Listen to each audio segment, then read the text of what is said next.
गरजते बादल चैनल में आपका स्वागत है। हिंदी साहित्य के इतिहास का अगला वीडियो नाथ साहित्य पर है। नाथ साहित्य का उद्भव एवं विकास पर आज चर्चा करेंगे।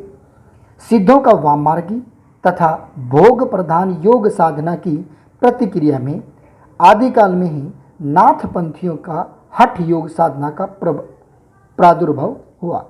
हठ योग माने आप सब जानते हैं, हठ योग तीन प्रकार के होते हैं, योगहठ, बालहठ और त्रियाहठ। हठ योग जिद्द का योग, इसका प्रादुर्भाव होता है, ये नाथों में ही पाया जाता है।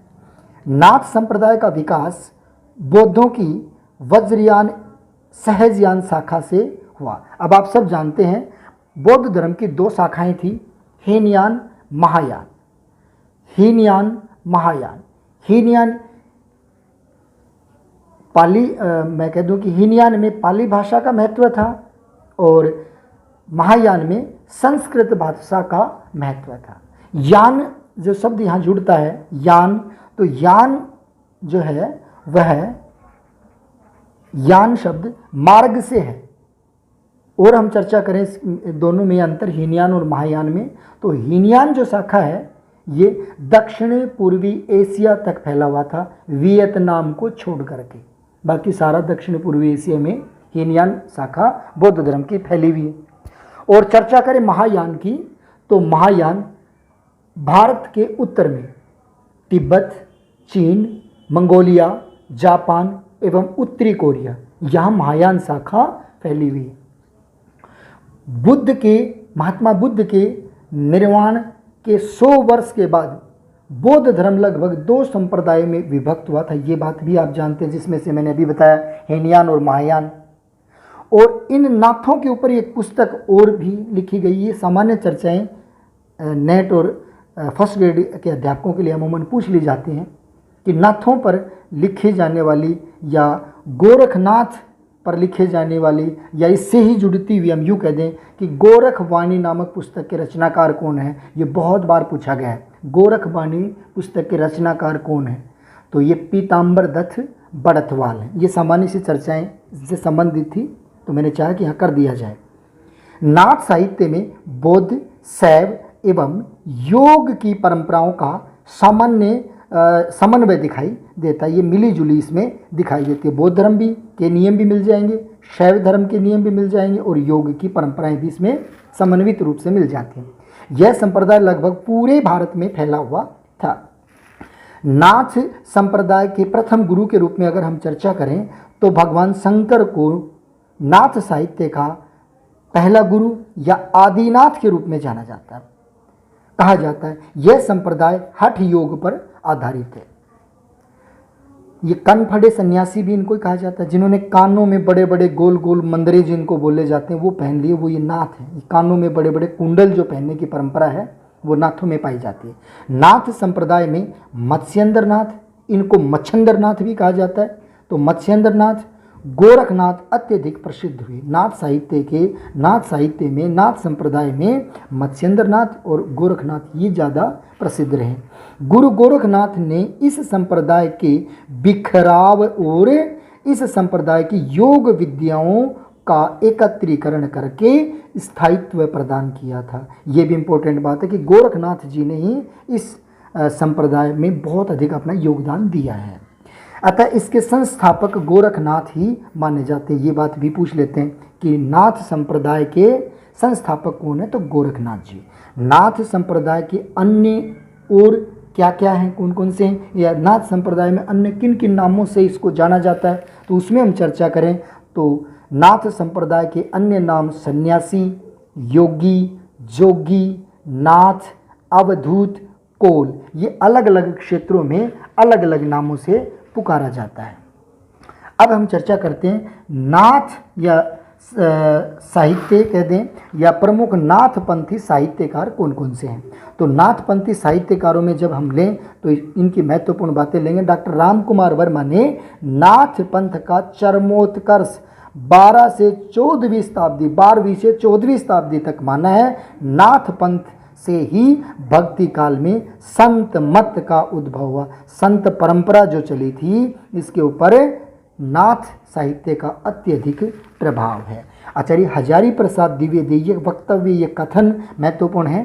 तो आचार्य हजारी प्रसाद द्विवेदी ने नाथ पंथ या नाथ संप्रदाय के सिद्ध मत, सिद्ध मार्ग, योग मार्ग, योग संप्रदाय, अवधूत मत आदि नाम से भी प्रसिद्ध है। मत्स्येंद्र नाथ गोरखनाथ का नाम 84 सिद्धों में भी लिया जाता है। सिद्धगण नारी भोग में विश्वास करते थे और नाथपंथी इस भोग विलास के विरोधी थे। माने स्त्री से दूर। कौन? नाथपंथी। ये सन्यासी जंगलों में, पहाड़ों में, गुफाओं में, इनमें जाकर के अपनी तपस्याएं करते थे, समाज से, महिलाओं से दूर। नाथों में गोरखनाथ की वाणियाँ उपलब्ध होती हैं। अब बात करेंगे हम गोरखनाथ जी के बारे में। तो नाथ संप्रदाय के प्रारंभकर्ता के रूप में गोरखनाथ को ही माना जाता है और ये मत्स्येंद्र नाथ के शिष्य थे। इनको मच्छेंद्र नाथ भी कहा जाता है। तो मच्छेंद्र नाथ के ये शिष्य थे। गोरख पंथ के प्रथम गुरु आदिनाथ स्वयं भगवान शिव थे या उनको माने जाते हैं, वो माने जाते हैं। कहते हैं ये घटना है गोरखनाथ की और मत्स्येंद्र नाथ की। कहते हैं एक बार मत्स्येंद्र नाथ नारी भोग मन स्त्री के कोई आचार या विचार या चारित्रिकता में फंस गए थे। तो यूँ कहते हैं एक बार मत्स्येंद्र नाथ नारी भोग के विषयाचरण में फंस गए थे, जिनका उद्धार उनके शिष्य गोरखनाथ ने ही किया था। और इसी संबंध को लेकर के एक उक्ति प्रचलित है। क्या? जाग मच्छंदर गोरख आया। जाग मच्छंदर गोरख आया। हे मच्छंद्र नाथ, आप जाग जाइए, गोरख आ चुके हैं। इस तरह की चीज़ प्रचलन में थी। आगे हम चर्चा करते हैं और अन्य बातें। तो नाथ संप्रदाय में शैवों, शाक्तों, बौद्धों, जैनों आदि के अनेक संप्रदाय आकर के इसमें समाविष्ट हो गए थे। तो ये नाथ पंथ और इसमें शैव, शाक्त, बौद्ध, जैन आदि मत भी आकर के इसमें सम्मिलित हो गए थे। गोरखनाथ की रचनाओं में गुरु की महिमा, गुरु को बड़ा बताया गया। इंद्रिय निग्रह, पांचों इंद्रियों की जो स्वाद आनंद है इनसे दूर, प्राण साधना, प्राणों की साधना, वैराग्य, कुंडलिनी जागरण, अपनी कुंडलियों में, जिनको 9 कुंडलियां कही जाती हैं, 10 द्वारे और उसके बाद में 10वां रंध्र कहा जाता है, इसको जागृत करना, ये इसमें लगे थे। शून्य समाधि में लग जाना आदि का वर्णन इनकी रचनाओं में मिलता है। नीति साधना, जीवन की गहन अनुभूतियों का भी गोरखनाथ ने चित्रण किया है। तो जीवन की गहन अनुभूतियों को भी चित्रित किया है। नाथ साहित्य का विकास भक्ति काल के ज्ञान मार्गी संत काव्य परंपरा में भी हुआ है। आप सब ये भी जानते हैं, जब हम वैसे इसका लंबा चैप्टर हम भक्ति काल में पढ़ेंगे। भक्ति काल की 2 शाखाएं बनती हैं, सगुण, निर्गुण, और फिर सगुण की फिर से 2, कृष्ण मार्गी, राम मार्गी, और फिर इसकी दूसरी निर्गुण की भी 2, ज्ञान मार्गी और प्रेम मार्गी। ये शाखाएं आगे चल करके बनती हैं। तो इनको आगे विस्तृत वर्णन हम पढ़ेंगे। अब नाथ साहित्य की प्रमुख विशेषताओं के बारे में चर्चा करें तो ये है, नाथ साहित्य में ईश्वरवाद की स्वीकृति है। नाथ संप्रदाय में, यानी यूँ कहते हैं नाथ संप्रदाय के साहित्य में ईश्वरवाद की स्वीकृति, मानी भगवान है, इस बात को ये मानते हैं। यह संप्रदाय बौद्धों की भोग प्रधान साधना के विरोध में हठ योग साधना का समर्थन करता है। भोग के विरोध में और हठ योग साधना का समर्थन करता है। कौन? ये नाथ पंथी, जिसमें मन और शरीर की शुद्धि से ब्रह्म की प्राप्ति का प्रयास किया जाता है। मन की शुद्धि पर जोर दिया गया और शारीरिक शुद्धि पर भी जोर दिया गया।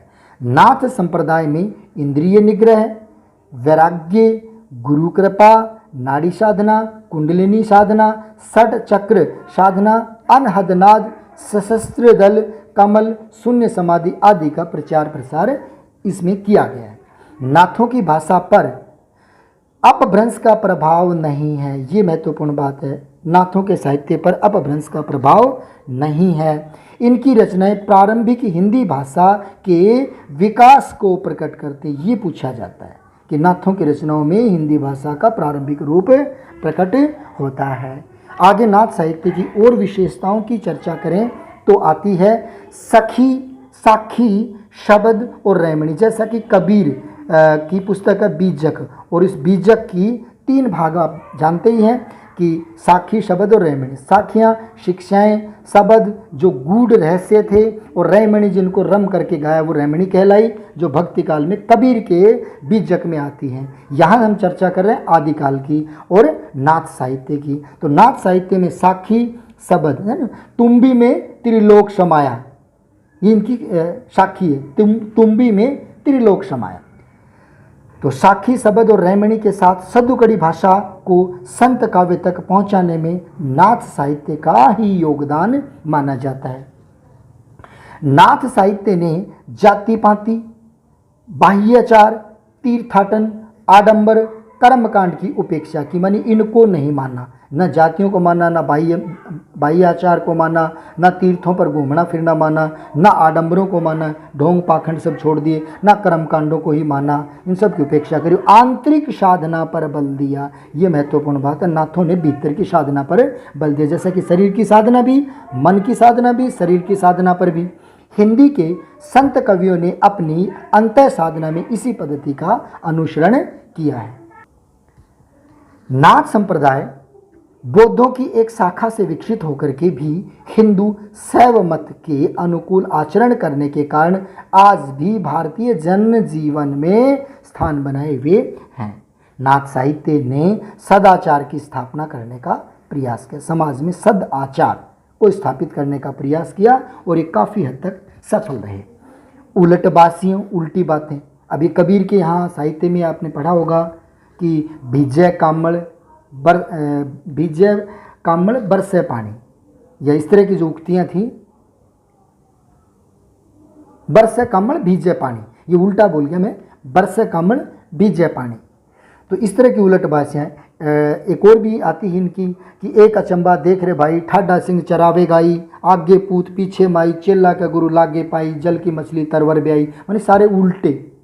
तो उलटबासियों, प्रतीक इसमें आए ही हैं, प्रतीकों, रूपकों से या में इस साहित्य ने रहस्यवाद के संकेत प्रस्तुत कर दिए थे। रहस्यों से आत्मा को, व्यक्तियों को समझाते थे, प्रस्तुत किए, जो संत साहित्य में होते हुए रविंद्रनाथ, आधुनिक युग के संत साहित्य में तो आप सब जान ही गए, लेकिन आधुनिक युग में रविंद्रनाथ टैगोर, महादेवी वर्मा, इनके काव्य में भी खूब फले फूले। तो आधुनिक युग के रविंद्रनाथ टैगोर और महादेवी वर्मा के काव्य में इस तरह की चीज़ें मिलती हैं, और संत साहित्य में नाथ साहित्य के दर्शन होते हैं। तो ये परंपरा आगे चलती ही जा रही है, और उम्मीद करता हूँ आपको छोटा सा नाथ साहित्य का वीडियो पसंद आया होगा।